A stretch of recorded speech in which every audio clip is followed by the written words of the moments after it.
La docteure tira les rideaux, puis...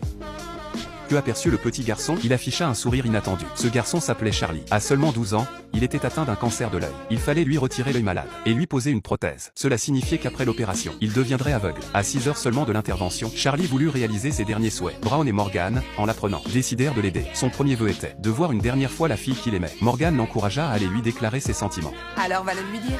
Mais vous êtes dingue. Je lui ai dit exactement la même chose tout à l'heure. T'as qu'à lui dire que tu trouves que c'est la plus belle fille que tu aies vue de ta vie et qu'avant de devenir aveugle, tu voulais voir son visage une dernière fois.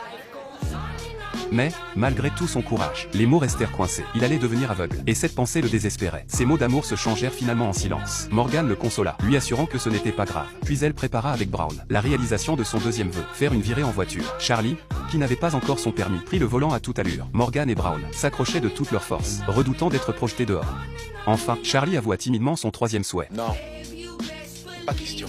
Entrer dans un endroit interdit aux mineurs. Mais l'accès lui fut refusé. Morgan tenta même d'acheter le vigile. En vain. Charlie se fâcha. Si l'on ne satisfaisait pas son dernier désir, il refusait de partir. Or l'heure de l'opération approchait, et son troisième vœu semblait voué à l'échec. En larmes, Charlie se mit à pleurer. Morgan, ému, prit alors une décision audacieuse. Elle ferma les rideaux, puis entr'ouvrit son chemisier. Charlie afficha enfin un sourire comblé, et il se laissa conduire docilement vers la salle d'opération.